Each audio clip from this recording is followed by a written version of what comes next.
Yeah, well, let me get to your slide. Well, good morning, everyone. We're so excited to be here. This has been just a culmination of 18 months of really hard work from our staff and from our volunteers and our subject matter experts on the Workplace Wellness Action Team. When we kind of first started with Community Strong almost 2 years ago, we identified workplace wellness as one of our priorities from an access to care perspective. And you usually hear that term in regards to more rural areas or more poverty stricken. But what we saw here in St. Charles County was the majority of people before COVID, and we will be after COVID, were gainfully employed and spent almost all their waking hours at work, but were not taking care of their preventative care, didn't have the time or the stress management to focus on that. So we started looking at different resources, and what we found is that really true to our culture and for the culture that we're trying to build of health and well-being in St. Charles County, we needed to be the convening space, bring everything together, do the research for everyone, and bring a very usable, easy, turnkey approach to local business owners. And we wanted to start off with a pilot program with just 20 organizations in the area, and that's what we are launching off today. So I'm really excited. I'm really proud of what our team has created, and I think that you're going to be impressed with it today. And with that, I'm going to turn it over to Thomas Redd, who is our project coordinator, who has really been the driving force behind this project. Thanks, boss. Thank you. My name is Thomas Redd. Yeah, I've been with Community Strong for nearly 1 full year now, and it didn't take long at all for CSWW, our Workplace Wellness Action Team, to become my favorite project. Don't tell my other action teams, please. Erica, pretend you didn't hear that. From the start, I thought the idea was really incredible. It rests perfectly at the intersection of business and community health, and this is where community health professionals in the private sector are in complete alignment and can work together. The research and other evidence is strongly in favor of workplace wellness, and healthy employees just tend to be more productive employees, and healthcare costs tend to decrease dramatically over time with proper wellness elements. And so so I'm sure you're all very, familiar with this concept, and presumably that's why we're all here. So I'll get right into it, and I'll try to keep this presentation short for everyone and allow some time for Q&A. So, okay. The CSWW program is best thought of as consisting of 2 foundations, the Healthy Workplace Award, one, and then the CSWW Toolkit. The requirements or criteria, as we often refer to them in the toolkit, for the requirements for the award are all evidence informed. Nearly all the criteria is strongly backed by an abundance of research on the subject, as tending to yield significant and positive health outcomes for individuals and employees. The application was the perfect framework for the toolkit, which is built entirely around its requirements. We thought, what can we provide to help almost every organization qualify for this award, and designed the toolkit components with that in mind. Before I outline the award and toolkit further, I wanted to acknowledge some of our action team members and contributors. So, as you see here, we had a lot of help. We're extremely grateful for all the support from other organizations, and especially the volunteer subject experts and professionals that really poured valuable insight and time into this program. CSWW covers health holistically, which, and modulates the award application and toolkit in 4 categories: nutrition, fitness, substance cessation, and mindset or mental health.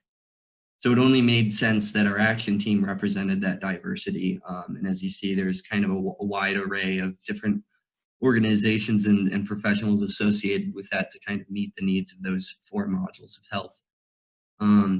I also wanted to add in a very special thank you to our communications specialist, Jeremy Adams, who helped meet some highly constrained deadlines and still created outstanding design elements and web page tools for this. So it was really incredible seeing him work as as fast as he did with the quality he put out. So I'm very, very happy with that.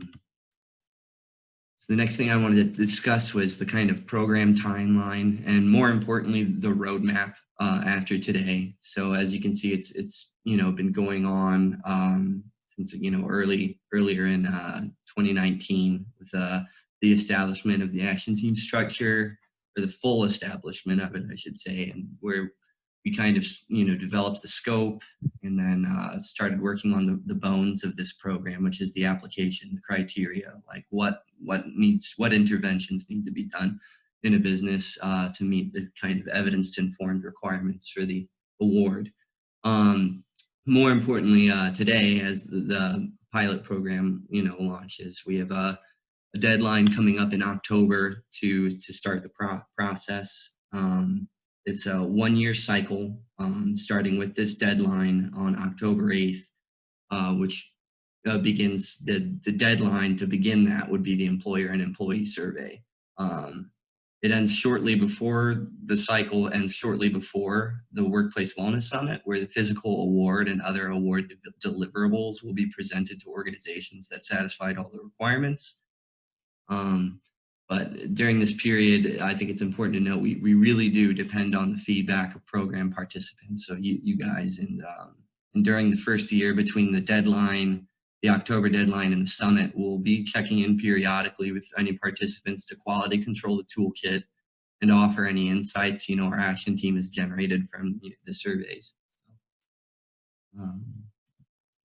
Here's kind of a quick mock-up of an early award design, and there are a few other things that come with this as well, accolades. So the congratulatory letter signed by healthcare systems, etc. And just kind of give everyone a moment to look through rather than read them out loud. And if you have any thoughts or questions, let me know. Just take a minute and look through.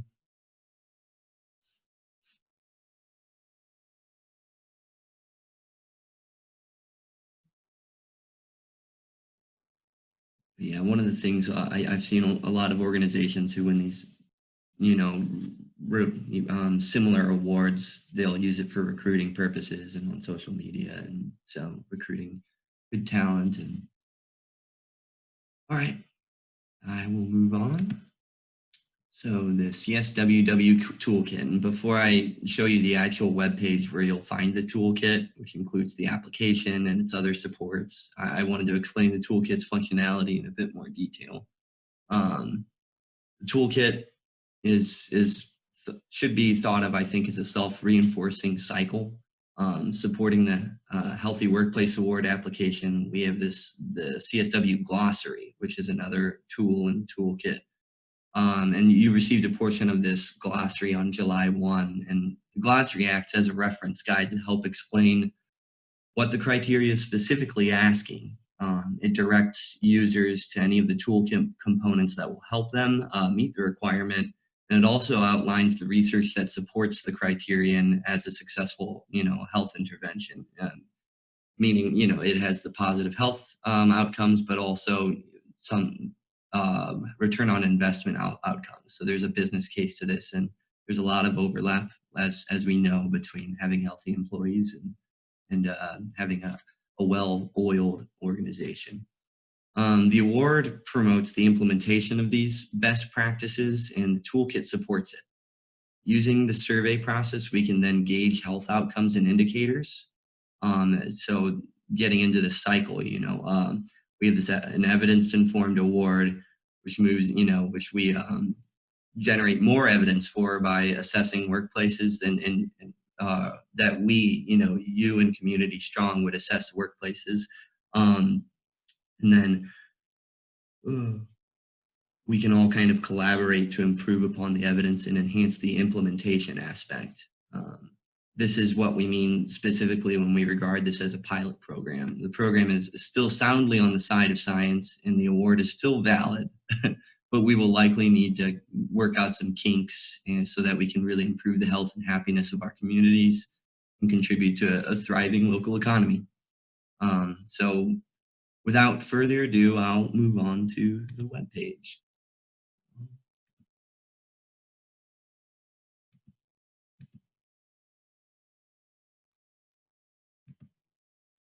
Let me bring it up.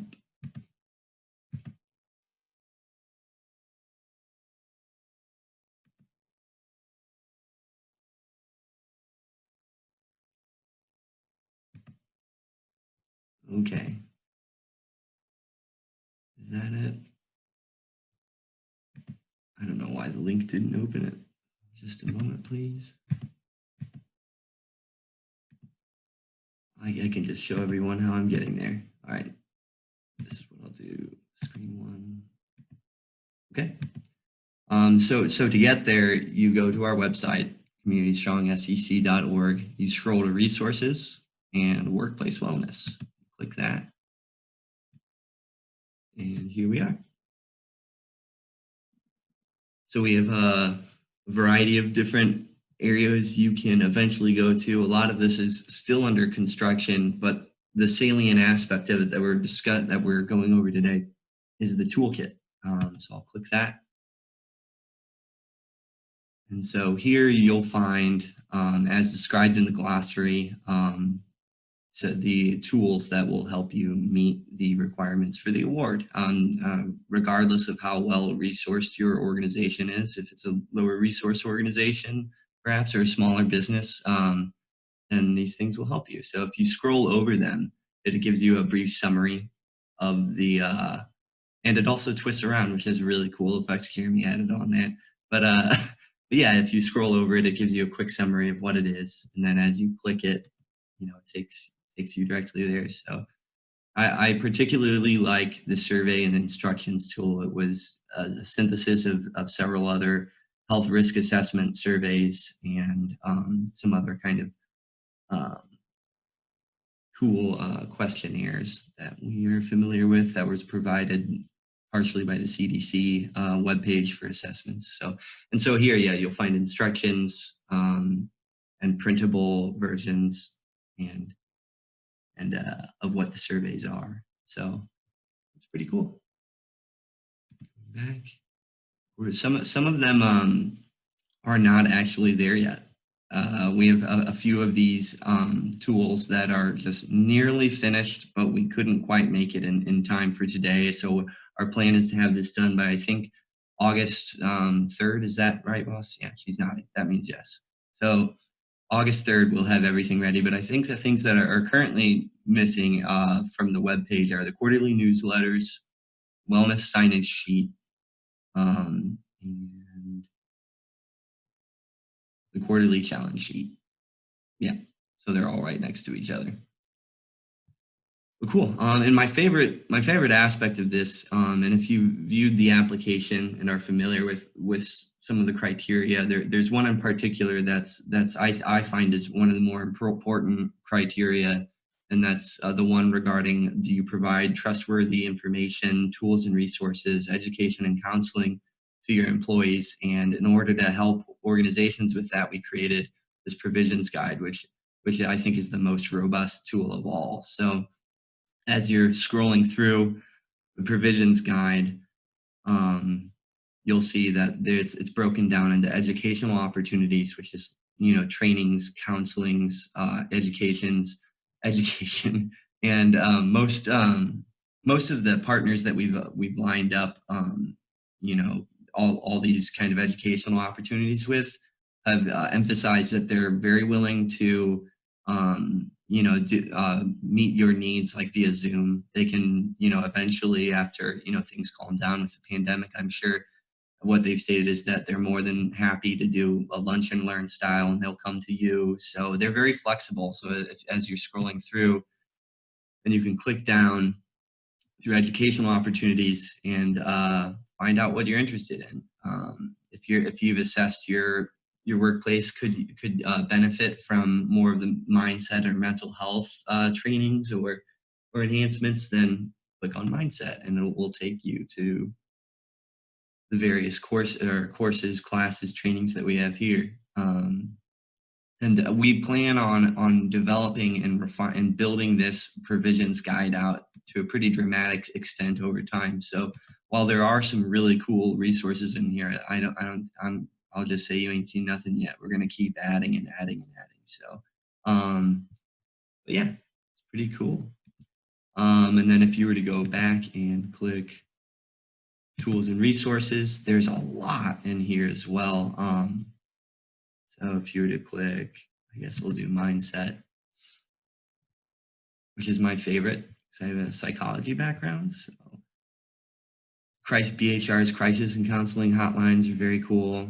All the NAMI has a wide variety of resources available for, and most of these are also, I didn't say this, but they're low cost to free, which is important, you know, for any smaller businesses that may not have the same budget as a larger, you know, company or corporation. So, but yeah, there's a lot of really cool stuff in here that you can, you know, feel free to urge your employees to look through, that you yourself can look through, or your wellness committee can look through in order to promote certain things that you've assessed could, you know, benefit from, you know, the respective resource or counseling or training. So, yeah, I think that's it. And then we have a miscellaneous miscellaneous page for wellness leaders. There's some which we're going to build out, and so this includes separate organizations, some third-party resource pages as well. So, for instance, Oasis Lifelong Adventure is a really cool and organization with a really large and comprehensive series of counseling and trainings that occur all the time. BJC's events page is really cool, and they usually have a lot of really cool counseling and trainings on there as well. Breastfeeding friendly worksite resources, just very miscellaneous stuff that we decided not to modulate with nutrition, fitness, cessation, and mindset.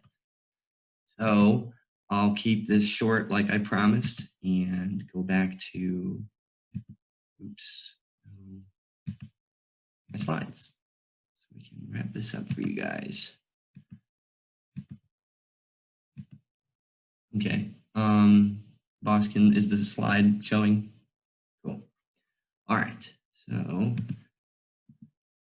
the last thing I wanted to mention before, you know, getting into any questions or thoughts was that the abundance of research on this subject almost always points consistently to enthusiastic and positive leadership being a key driver of the success of wellness programs. It's across the board one of the most consistent things best practices for this. And I particularly like this quote to demonstrate how I personally feel about leadership in regard to wellness. So a genuine leader is not a searcher for consensus, but a molder of consensus. I think it makes sense from the perspective of applying what we know about the research and also what we can know about our employees and about the people we want to impress upon. At Community Strong, we believe health is very idiosyncratic and there are different routes for every person on how to make improvements in their health. It's important to understand what approaches work for your unique culture and for the people that you've built personal relationships with. Anyway, to demonstrate that research real quick, I found a more recent one than you'll usually find from 2020, heck of a year. So the University of Southern California and PwC partnered to conduct one of the largest studies ever that examined the individual, team, and business impacts of a corporate well-being program. And one of the key findings was that inclusion, positive team dynamics, and most importantly, leadership have a direct positive result on employee well-being. Wellness simply just does not happen without leadership, without you guys. So that's the kind of last point I wanted to make before moving on to any questions or thoughts that anyone had. So let me have it.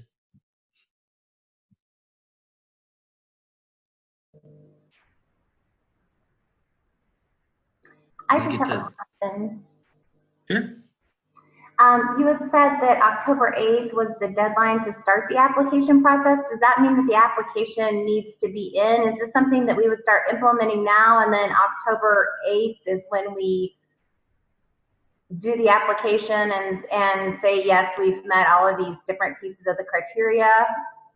That's a great question, and I didn't address it during this, but it is, there's more information on this in the toolkit as you're like in the glossary and step-by-step guide. But to say clearly right now, the application process starts, it's required on the application that you do kind of a yearly survey, an assessment of your employees. And part of that is that we've developed a wellness assessment for like your employees' needs and concerns on SurveyMonkey.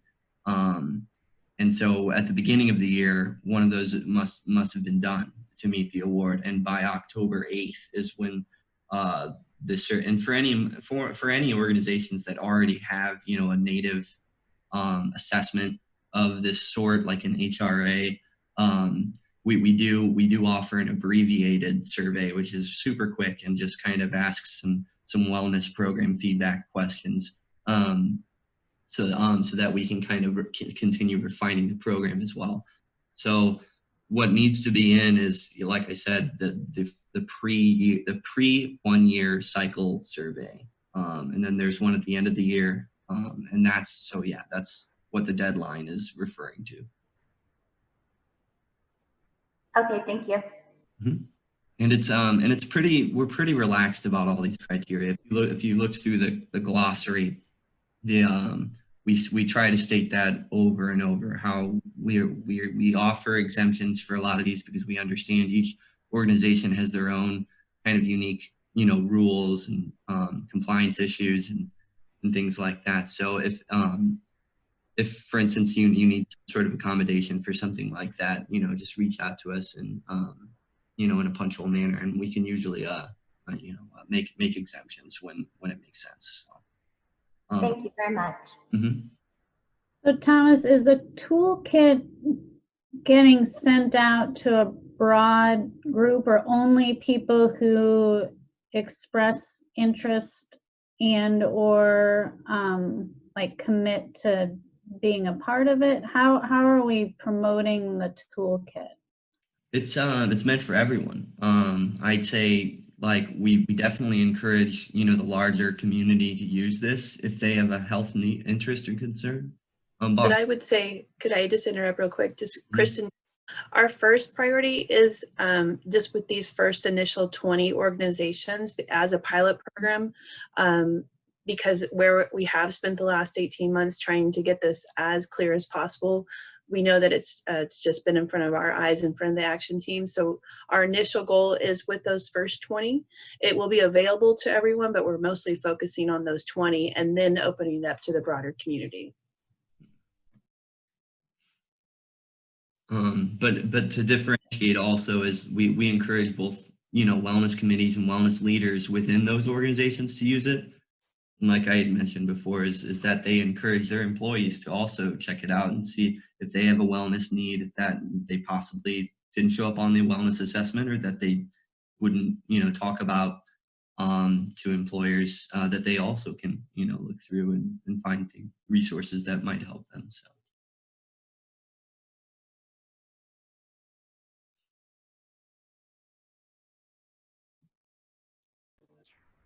Sorry, I have one more question. Sure. When you said focusing on the first 20, I'm sorry, what were you referring to? The pilot program organizations. So we're offering this kind of, let me go back a little bit. It'll help me explain it. So this little cycle here, we're kind of offering, you know, this evidence-based program to start with. And then the implementation is something that the community strong workplace wellness action team will support for your organization. You know, we'll offer kind of insights periodically and check in to get any feedback from you on the toolkit. And that's exclusive to the pilot program organizations. Okay, so how would we find out if we're one of those organizations or not? You're on this call today, so you're one of those. Yeah, okay, you right. get priority. Yeah. That's what I was thinking, but I wasn't for sure. So Yeah, sorry. Thank you. We need to get everyone t-shirts to say you're in. Thank you for the clarification.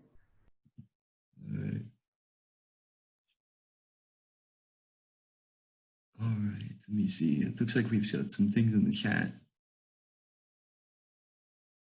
Oh, cool. No questions.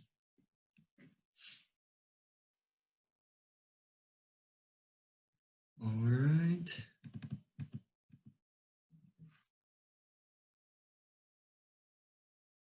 Well, as it says here, if you have any thoughts or questions afterward, please don't hesitate to contact us. We really want, like I said, we depend on your feedback and your questions, and it's very, very important to us. So you can always feel free to contact me directly too. And there's my contact info, and you probably have it in emails as well. But I think that's it. Chris, is there anything you wanted to say to wrap this up? Sorry, I was in the chat box. No, we're just super excited. So your next step is just to take this back to your team, look over all the resources, go through the links, and then that first step is just looking. So we've been walking the walk and talking the talk as our own community strong team. And so we start with the application. What do we already have in place that fits the application? And then if we don't, we've been going back to our own toolkit and saying, okay, here's a quarterly challenge that we can use. We've applied for the breastfeeding award ourselves. So we're trying to walk this walk with you as well and learn from it. So your next steps is to go through that application that's available and then see what you already have in place, take that survey, and then you will hear from Thomas probably by August 3rd, I believe is what we said. Mm-hmm. And then make sure that you do get Thomas's email. I know there's been a lot of information. There's a lot to sort through on the website. And as it simmers, be sure to shoot any questions his way. He has lived and breathed this since day one of his employment.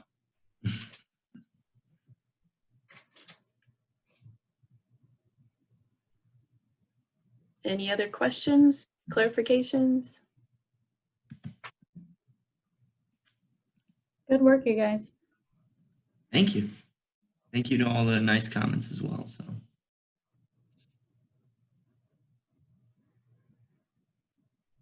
All right. We'll just put a plug in too, and that we are moving all of our events to virtual. So our next virtual event is a healthy happy hour on Tuesday, July 28th.